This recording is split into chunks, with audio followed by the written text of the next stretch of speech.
Salut à tous et bienvenue dans cette nouvelle vidéo dans laquelle aujourd'hui on va simplement voir comment mettre en place ce formulaire super élégant que vous apercevez présentement. Dans le formulaire en lui-même, je l'ai fait en HTML5 et en CSS3, mais néanmoins vous aurez remarqué qu'il possède quelques fonctionnalités. La première fonctionnalité qu'on remarque directement au premier coup d'œil, c'est cette boule qui est animée juste à l'arrière, cette forme animée à l'arrière qui se déplace d'un bout à l'autre du navigateur. Et chaque fois qu'elle se déplace ici, elle change de forme progressivement et à cela on ajoute le fait que si on la survole, on a l'impression qu'on a un nuage de couleur. Donc vous apprendrez comment faire cette animation durant ce tutoriel. Et la deuxième chose ici, c'est que le formulaire, il est très élégant déjà. Donc il implémente quelques notions du material design. Et lorsqu'on parle du material design ici, je vous renvoie à faire une recherche sur Google pour mieux comprendre. Mais en gros, on parle simplement d'un guide qui a été mis sur pied par Google pour aider les développeurs front-end à créer des interfaces plus conviviales, des interfaces graphiques plus conviviales. Donc la première chose ici, vous allez remarquer que dans le formulaire, j'ai le champ email. Maintenant, si j'ai envie de renseigner mon champ, lorsque je vais cliquer là, vous voyez que le label email remonte et il me laisse l'espace pour pouvoir écrire mon email personnel à moi-même. Et vous allez remarquer également que le champ il s'est activé lorsque j'ai cliqué et je vais revenir en dessous. Lorsque je vais de nouveau cliquer, vous voyez que là encore ça s'active et je peux renseigner mon mot de passe. Vous allez vous rendre compte que même si je clique n'importe où ailleurs, tant que mes données sont remplies, ces champs restent activés, les labels restent coincés au-dessus. Ensuite, j'ai le bouton Remember Me ici, je vais le cliquer et j'ai un joli effet sur mon bouton qui me permet de soumettre mon formulaire ici en dessous. Donc, on va prendre un peu de temps pour voir comment est-ce qu'on peut mettre tout ça en place. Et pour le coup, j'ai créé un dossier que j'ai appelé ici Form. À l'intérieur de ce dossier, j'ai simplement mis deux fichiers, un fichier index.html pour notre HTML et un fichier styles.css. En ce qui concerne le dossier VS Code qui est en dessous, c'est un dossier qui a été créé par Visual Studio Code, donc n'y faites pas attention. Dans ce fichier index.html ici, j'ai chargé les icônes du Material Icon by Google. Vous pourrez simplement venir dans le navigateur, faire une recherche premièrement au niveau des guides des icônes matérielles. Lorsque vous allez faire la recherche sur les guides des icônes matérielles, vous allez être redirigé sur cette page et voici le lien que vous allez copier. Vous allez copier ce lien et lorsque vous allez le coller dans votre document HTML, vous allez venir de ce côté et maintenant vous allez plutôt demander les Material Icons en elles-mêmes. Donc lorsque vous serez sur ce site, vous allez prendre Material Icons et non pas Material Symbols. Ici, j'ai sélectionné de travailler avec les Sharp. Vous pouvez prendre les Rounded, vous pouvez prendre les Two-Tone par ici. Mais moi, je vais travailler avec les éléments de type Sharp. Vu que j'ai choisi de travailler avec les éléments de type Sharp, lorsque je vais coller mon lien ici dans le navigateur, juste après le Icons, je vais rajouter un plus et je vais dire que je vais utiliser les icônes de type Sharp. Donc, si vous prenez les types Rounded, vous allez devoir rajouter ici à l'arrière Rounded. Vu que je travaille avec Sharp, je vais laisser ça ainsi. Maintenant que c'est fait, je vais mettre mon navigateur d'un côté et mon éditeur de texte de l'autre côté pour avoir le rendu en temps réel. À ce niveau, je crois qu'on est bon pour commencer. Donc, on va commencer par définir notre structure HTML et pour cela ici, je vais créer un élément auquel je vais donner la classe FormContainer. À l'intérieur, je vais mettre un titre de niveau 1 et dans ce titre, je vais simplement demander à ce qu'il prenne le label connexion. Juste en dessous, je vais me définir un élément qui aura la classe FormGroup et à l'intérieur, je vais mettre un input. L'input que je vais mettre ici sera de type email et je vais demander également à ce qu'il soit en required. Juste en dessous de cet input, je vais me mettre un label et le label, je vais simplement demander à ce que ce soit l'email. Et lorsque je vais descendre, je vais me mettre ici une icône et pour le coup, on va venir par exemple ici chercher une icône du mail. Donc je vais prendre cet élément et pour utiliser l'icône, je dois simplement copier sur cette span qui se trouve à ce niveau. Donc je vais cliquer ici et je vais copier. Ensuite, je vais coller ça juste ici en dessous. Le champ que je viens de mettre ici dans toute ma forme groupe que je viens de mettre, je vais dupliquer ça une deuxième fois. À ce niveau, je vais demander plutôt à avoir un champ de type password. Et là, je vais demander à l'utilisateur de me renseigner son password. Au niveau de mon icône ici, je vais rechercher une clé ou alors un cadenas pour matérialiser le mot de passe. Et là, je vais prendre plutôt une span qui porte la classe qui porte l'élément qui. Donc, voilà les deux éléments que j'aurai pour le moment. Je pense qu'on va d'abord ouvrir ça dans le navigateur pour voir le rendu et pour cela, je vais utiliser ici mon Live Server. Le Live Server, comme je le dis souvent, c'est une extension de Visual Studio Code qui me permet de voir le rendu en temps réel dans mon navigateur. Donc, lorsque je vais sauvegarder le code dans mon éditeur de texte, le navigateur va être actualisé automatiquement. Je n'ai pas besoin de venir l'actualiser moi-même. Donc, pour savoir comment configurer Visual Studio Code ici, je vous conseille de regarder le tutoriel que j'ai conçu à cet effet. Le lien se trouve dans la description de cette vidéo ou alors vous pourrez simplement cliquer sur le lien qui apparaît au-dessus de cette vidéo. Maintenant que j'ai ces deux champs dans mon navigateur, je me dis qu'on va se rajouter un autre élément auquel on va donner la classe ici, Form Options. À l'intérieur, je vais commencer par mettre un label. Et à l'intérieur de ce label, je vais mettre un input. Cet input ici sera de type checkbox. Juste après cet input, je vais demander Remember me. Donc, est-ce qu'on veut se souvenir de moi? Et en dessous, je vais mettre un lien A. Au niveau du href, je vais mettre un dièse. Et comme label, je vais demander mot de passe oublié. Après les form options par ici, je vais descendre un peu plus bas et je vais me mettre un bouton auquel je vais donner la classe ici submit.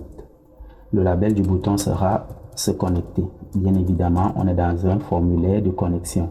Et après mon bouton, je vais donner une classe register à un div. À l'intérieur, je vais mettre un paragraphe et puis je vais simplement demander ici si l'utilisateur n'a pas de compte. Donc, on va mettre un, vous n'avez pas de compte. Et juste en dessous ou alors après, je vais mettre un lien A. Je vais mettre un hashtag au niveau du href et je vais simplement demander à nous rejoindre. À ce niveau, je propose qu'on se concentre d'abord sur le CSS de ce qu'on vient d'écrire présentement. Donc pour cela, ici, on va rentrer dans le fichier styles.css et à l'intérieur de ce fichier, pour le moment, j'ai simplement chargé une police de texte extérieur depuis le Google Fonts. La police est le Minuto 100. Donc si vous voulez la charger, lorsque vous serez au niveau des icônes ici, vous n'aurez qu'à cliquer ici là et vous redirigez vers les fonts. Et quand vous serez sur les fonts, vous allez charger la police de texte qui vous intéresse. Nous, on va rester sur les icônes, ça sera beaucoup mieux. Une fois que c'est fait, j'ai défini ici une palette de couleurs de base avec laquelle je travaille. Si elle vous intéresse, vous n'avez qu'à la copier et si elle ne vous intéresse pas, vous pouvez utiliser vos propres couleurs. Cela n'a pas d'importance. En dessous, ici, j'ai réinitialisé le comportement par défaut des éléments HTML en réinitialisant ici les marges extérieures, les marges intérieures et la prise en compte des marges dans le calcul de la taille de mes éléments. Ensuite, j'ai chargé ma police de texte en dessous. Donc maintenant que cela est fait, on va rentrer ici dans notre page HTML dans le navigateur et on va commencer à la styliser. Je vais commencer par cibler ici l'élément body. À cet élément ici, je vais donner un display flex, un justify content à center, un align item à center. Et je vais lui donner ici une hauteur de 100 VH et ensuite je vais lui donner une couleur de fond et pour ça, ça sera la couleur BG comme background. Donc là, vous voyez que tous mes éléments se centrent et ma couleur de fond vient de changer. Ensuite, je vais descendre un peu plus bas et je vais cibler l'élément que j'ai appelé ici form container. Et dans ce form container, vous vous rappelez, le voici juste par ici. Donc ce form container ici, je vais lui mettre également un display flex, un justify content center, un align item à center. Ensuite, je vais lui donner ici une couleur de fond BGC que je vais calculer sur du RGBA. En fait, la couleur en elle-même, elle sera blanche. Vous pouvez faire simplement comme ceci, mettre du FFF et une fois que c'est fait, vous allez diminuer comme ceci et après, cliquer à ce niveau-ci. Donc là, vous voyez que je suis à 0,164. Je veux que ce soit 0,15. La couleur de fond, la voici et je me rends compte que mes éléments sont alignés les uns à la suite des autres. Normalement, ça ne devrait pas être ainsi parce que j'ai un titre à part et j'ai un formulaire à part. Donc, ça veut dire qu'il y a un problème dans notre HTML. Et là, je me rends compte qu'après le form container, j'ai oublié de mettre l'élément form par ici. Et c'est dans cet élément form que je vais mettre tout ce que j'ai écrit juste en dessous ici. Vous voyez donc que désormais dans le navigateur, j'ai connexion qui se trouve au-dessus et j'ai les autres éléments juste en dessous. Maintenant, on va repartir ici dans notre CSS et juste après ce juste après la couleur que je viens de mettre, je vais lui définir également une bordure. On va faire du 1 pixel solide et je vais copier ce que j'ai ici en haut comme couleur. Cette couleur, je vais la mettre ici en dessous, mais cette fois, je vais demander à ce que ce soit du 0,2. Donc, j'ai une bordure toute légère qui vient d'apparaître là. Ça crée un effet un peu sympa. Je vais donner ici là un padding block à 48 pixels et je vais également donner des padding inline à 40 pixels. Une fois que c'est fait, je vais donner une hauteur de 480 pixels et une largeur de 400 pixels. Donc voilà ce qu'on aura désormais. Je me dis que les bords sont un peu trop carrés, donc je vais arrondir ça avec un border radius et pour cela ça sera 16 pixels. Une fois que c'est fait, je vais m'intéresser au titre de niveau 1 qu'on avait dans notre form container. Donc je vais reprendre le form container ici et je vais charger le titre de niveau 1. Vous allez vous rendre compte que le voici qu'on a à ce niveau. Donc en revenant dans notre document, je vais demander à ce que ce soit du texte align center. La couleur ici sera une couleur claire. Donc je vais mettre un var et je vais charger la couleur white. Je vais lui donner un font size ici de 2 EM et je vais simplement demander à ce qu'il prenne un margin block end de 3 rem. Comme ça les éléments ne seront pas aussi collés. Maintenant que j'ai fini avec le titre de niveau 1, je vais prendre ici le formulaire en lui-même. Et dans ce formulaire ici, je vais cibler l'élément que j'avais appelé form group. Donc, ici, j'ai le formulaire. Et dans ce formulaire, j'ai un élément que j'ai appelé form group. Je vais revenir par ici et je vais me dire, pour ce form group, je vais simplement lui donner ici un margin block n de 2 rem. Pour le moment, c'est tout ce que je vais faire et vous allez voir que mes champs de formulaire vont s'espacer. Maintenant que j'ai fini avec, je vais cibler donc les éléments du formulaire en eux-mêmes. Donc je cible le form group et je récupère les inputs qu'il contient. Vous allez vous rendre compte qu'ici, on a nos form group et juste en dessous, on a ces inputs. Donc je vais revenir ici et je vais demander à ce que ce soit déjà 100% de largeur. Ensuite, je vais donner ici un padding block qui sera de 8 pixels et 0. Et après, je vais descendre, je vais donner désormais un padding inline. Et là, ça sera du 8 pixels et 36 pixels. Je vais demander à ce que la hauteur soit de 48 pixels. Je vais lui mettre ici un background à transparent parce que je ne veux justement pas avoir cet effet blanc juste en arrière-plan. Donc, lorsque je sauvegarde, voilà ce qu'on obtient pour le moment. Et puis je me dis, je ne veux pas les outlines, donc on va mettre ici les outlines à none. Et après, je me dis également que je vais mettre ces bordures à none. Donc pour le moment, on ne voit rien, mais il n'y a pas de problème. Ce que je vais ensuite faire, c'est de dire que je vais mettre la bordure inférieure. Uniquement cette bordure, je vais lui donner un pixel en solide et la couleur, ça sera du blanc. Donc je vais mettre ici un white. Désormais, voilà ce que j'obtiens. Maintenant, je me dis que lorsque je sélectionne cet élément et que j'écris, mes textes sont sombres et ils sont petits. Donc, la première chose que je vais faire par ici, c'est de donner déjà un font size de 1 EM à mes textes, comme s'ils vont prendre un peu plus de volume. Je vais également leur donner ici une couleur white et je vais également leur donner ici un font weight à 500. Une fois que c'est fait, si je sauvegarde, vous voyez que mon champ de texte, il est nettement mieux formaté. Maintenant, on s'est rendu compte que lorsqu'on sélectionnait notre champ de texte pour y écrire de ce côté, on voyait que ces éléments s'activaient, donc ils changeaient de couleur. Pour gérer ça, je vais simplement prendre le form input que j'ai par ici. Je vais coller ça juste ici et je vais demander, lorsqu'on va le prendre en cible, on va utiliser le focus. Je vais de nouveau coller, je vais dire, lorsqu'il sera valide, ça veut dire qu'il a été rempli convenablement. Dès cet instant, je vais demander à ce que la border color change et qu'elle devienne plutôt orange. Donc ici, c'est du pink, je crois, et je vais sauvegarder cela. Vous voyez qu'ici, cet élément, il vient de prendre une bordure orange. Ici, si j'ajoute arrobase, je mets un G et je mets .com, vous voyez que désormais également, ça prend la couleur orange parce que ça reconnaît que j'ai renseigné une adresse email. Maintenant que c'est fait ici, je veux que cet élément se produise avec un peu de douceur, donc je vais rajouter une transition. Cette transition sera 0,25 secondes et je vais mettre cela en Ease In Out. Une fois que c'est fait, je vais descendre ici et je vais m'intéresser au label qu'on a dans notre form group, non pas le form container, mais plutôt le form group. Donc, je vais cibler ici le form group et à l'intérieur de ce form group, je vais cibler le label. Pour les labels ici, je vais simplement demander à ce que ce soit en position absolue. Et si je mets les labels en position absolue, je devrais mettre une position également au form group. Donc moi ici, je vais décider de mettre une position relative. Vous voyez que mes labels viennent se positionner tout ici à la fin. Pour ces labels, je vais commencer déjà par leur donner une couleur. Et la couleur, bien évidemment, ça sera la couleur claire. Une fois que c'est fait, je vais donc gérer leur position ici avec un top à 50% et je vais gérer le left à 8 pixels.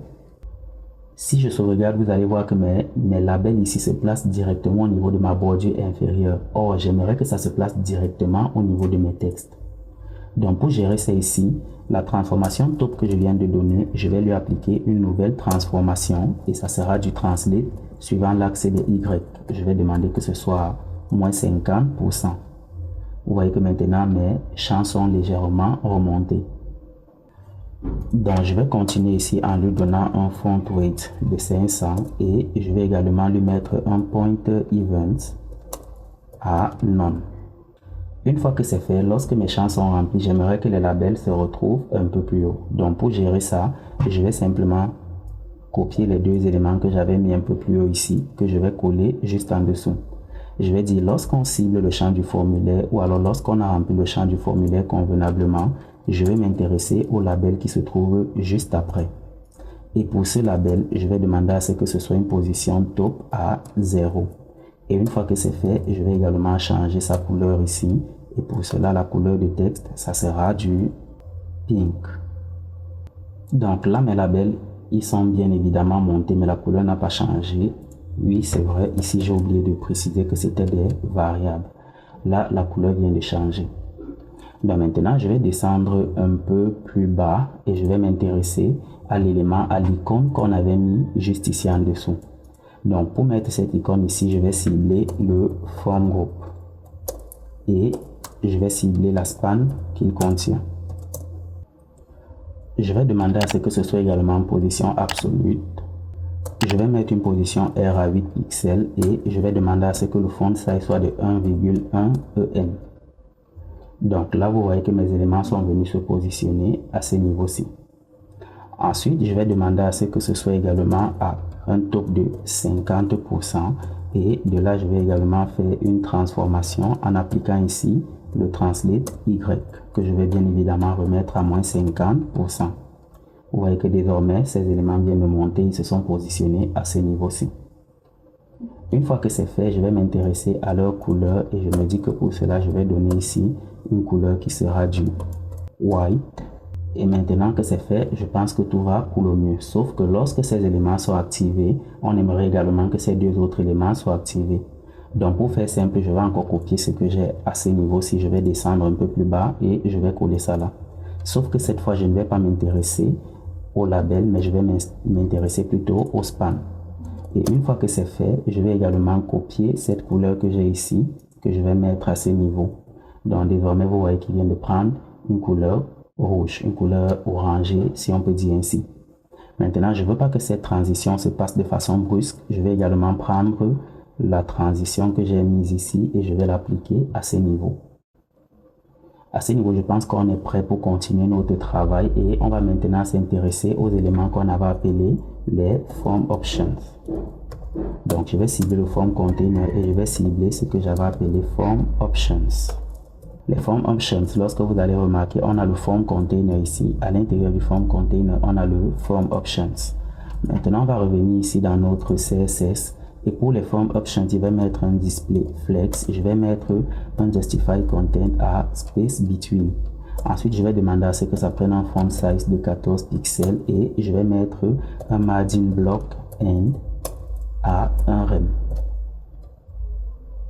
Vous voyez qu'ici, mes deux éléments viennent de s'espacer et ils sont espacés aussi par rapport au bouton alors qu'ils étaient collés initialement. Une fois que c'est fait, je vais demander à ce que la couleur, ce soit ici une couleur claire. Donc, je vais mettre ici la couleur white. Et après, je vais mettre également un font weight à 500. Mais vous allez remarquer que seul le premier élément ici vient de changer, mais le deuxième, il est toujours bleu. Simplement parce qu'à l'intérieur du Form Options, on avait un lien. Donc, ce lien, on va donc s'intéresser à lui et je vais cibler le A qui se trouve dans le Form Options. Vous vous rappelez, on avait écrit ici Form Options et juste en dessous, on a le lien A. Donc, pour cet élément ici, je vais simplement demander à ce que la couleur soit une couleur blanche. Donc, je vais forcer sa couleur et je vais demander à ce que le text decoration passe à none. Là, maintenant, je pense que tout va pour le mieux. Maintenant, lorsqu'on va survoler cet élément, qu'est-ce qui va se passer? Pour cela, je vais gérer ici la pseudo-classe hover et je vais simplement demander à ce que le text decoration passe à underline. Désormais, si je survole, j'ai cet effet qui se produit. Ensuite, je vais revenir par ici et je vais m'intéresser à ce que j'avais comme input dans le Form Options. Donc, je vais cibler l'input qui était là. Vous vous rappelez bien que lorsqu'on a mis notre Form Options par ici, juste ici, on a mis un label et dans ce label, on a mis l'input. Donc, je vais cibler le Form Options et je vais récupérer l'input en elle-même. Pour cet input ici, je vais simplement demander à ce que le margin inline end passe à 4 pixels et je vais demander à ce que le accent color prenne la couleur pink. Ça fait en sorte que si je viens sélectionner ce Remember Me, le fond qui se trouve dans la checkbox va changer de couleur. C'est ça qui s'applique ici avec le accent color. Maintenant, je vais descendre et je vais m'intéresser au bouton. Donc, je vais cibler ici le bouton en lui-même. Et pour le bouton, le voici qui est positionné à ce niveau. Je vais cibler ce bouton et je vais lui donner une largeur de 100%. Je vais lui donner une hauteur de 48 pixels. Je vais lui donner ici un padding de 8 pixels et de 16 pixels. Ensuite, juste en dessous, je vais lui mettre un border radius qui sera de 50 pixels. Et après, je vais lui donner un font size de 16 pixels. Je me dis qu'également, je vais lui donner un font weight de 700 pixels. Je vais lui donner des margin blocks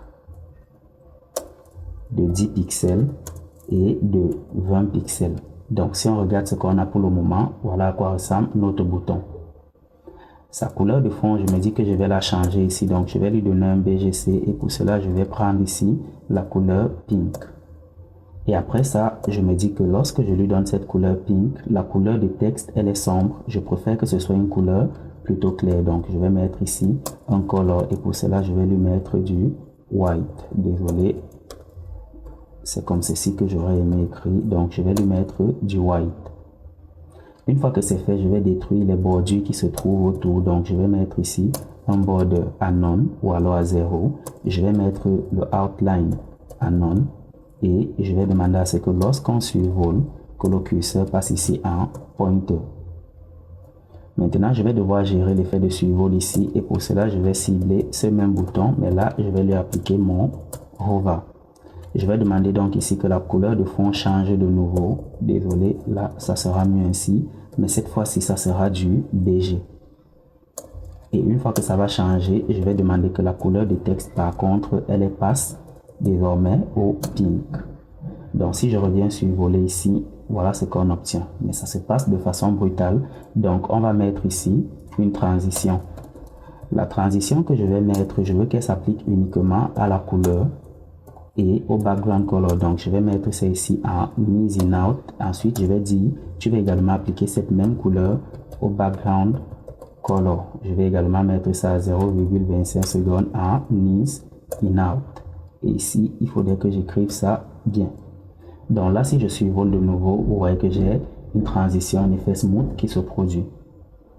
Maintenant, on va s'intéresser au dernier élément de notre formulaire ici. Et c'est l'élément auquel on avait donné la classe register. Donc, je vais cliquer ici, je vais simplement cibler ici le register en lui-même qui se trouve à ce niveau dans notre HTML. Donc, pour ce register ici, je vais simplement demander à ce que le texte align soit en center. Ensuite, je vais rentrer dans ce registre pour cibler l'élément P qu'on y avait mis. Je vais demander à ce que la couleur soit du white. Une fois que ça sera fait, je vais donner un font weight à 400 et je vais lui donner ici un font size à 14 pixels. Maintenant, je vais descendre un peu plus bas et je vais cibler le lien qui se trouve dans le registre. Donc, on se rappelle qu'ici on avait registre et à l'intérieur on avait le lien A. Donc, c'est ça qu'on va matérialiser à ce niveau-ci. À l'intérieur de ce lien A, on s'est rendu compte qu'on doit généralement forcer la couleur de nos liens. Donc, je vais mettre ici ma couleur white. Une fois que ça sera fait, je vais lui mettre un font weight de 600 et en dessous, je vais lui mettre ici un text decoration à none. Maintenant que c'est fait, je vais lui rajouter une transition parce que je vais faire bien évidemment un survol.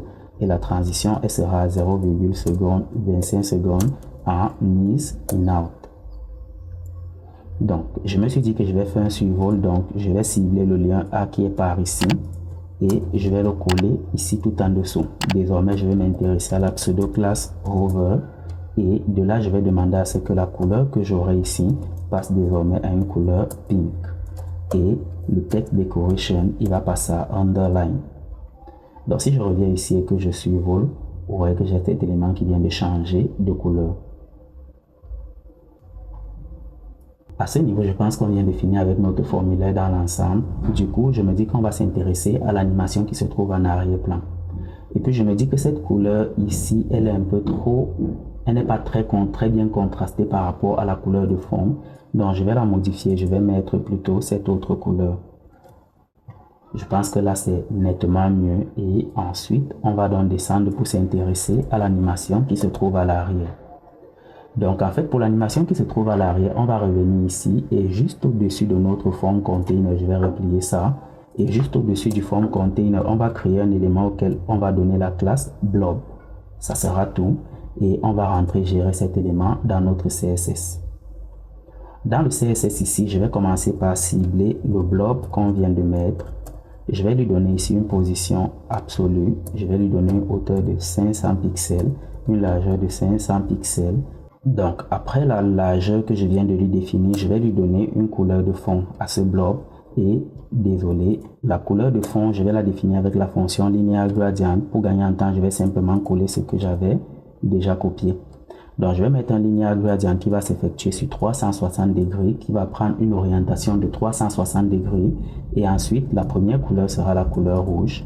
La deuxième couleur, ça sera une couleur violette. Donc, si je sauvegarde ce que j'ai ici, vous voyez que j'ai cette forme qui vient d'apparaître dans mon document. Pour que cet élément ne soit pas gêné, je vais venir ici et au niveau de mon form container, je vais mettre un z-index à 1. Désormais, il va passer à l'arrière de mon formulaire. Donc, je donne la priorité à mon formulaire en lui-même. Maintenant, on va revenir sur cet élément blob que j'ai par ici. Et là, je vais lui donner la forme d'une boule un peu particulière, comme celle qu'on a vue ici au niveau de la présentation. Donc, pour faire ça, je vais venir ici et je vais faire une recherche sur Fancy Border Radius. Donc, une fois qu'on aura notre résultat comme ceci, vous allez simplement prendre ce premier lien, Fancy Border Radius Generator. Je vais cliquer. La forme que je viens de voir par ici, on me dit si je veux que ma forme soit ainsi dans mon HTML, j'ai simplement à copier ce que j'ai par ici. Donc, je vais copier ce petit bout de ces éléments, ces chiffres par ici. Et lorsque je vais revenir dans mon document, je vais lui mettre un border radius et je vais coller ces valeurs. Donc, si on revient ici dans notre formulaire, lorsque je vais sauvegarder ce que j'ai ici, vous voyez que ça vient de prendre cette forme.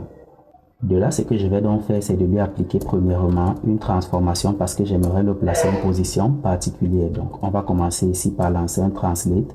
Et pour ça, je vais demander à ce que ça passe à 250 pixels suivant l'axe des X et 80% suivant l'axe des Y. Ensuite, je vais également lui lancer ici une deuxième transformation qui sera le rotate et je vais lui donner simplement 60 degrés. Donc, mon élément va venir se positionner à ce niveau. Maintenant que c'est fait, je vais lui lancer une animation. Et pour cela ici, je vais lancer animation. Je vais simplement appeler ça animate ou alors je vais appeler ça blob. Je vais demander à ce que ça se passe sur un total de 16 secondes et ça sera en infini pour se produire en boucle sans arrêt. Je vais demander à ce que ce soit un alternate pour que ça fasse des allers et retours. Donc, une fois que c'est fait, je vais descendre ici un peu plus bas et je vais devoir donc coder ce que je viens d'appeler tout en haut, blob.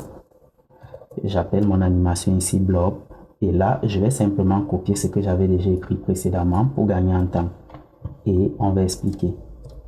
Donc, je suis en train de dire que lorsque je serai à 5% de mon animation, la translation sera comme celle qu'on a définie ici initialement. Lorsqu'on sera à 40% de notre animation, on veut changer la position de nouveau. Et la position ici, vous la donnez comme vous la sentez. Moi, j'ai mis les valeurs qui m'intéressaient.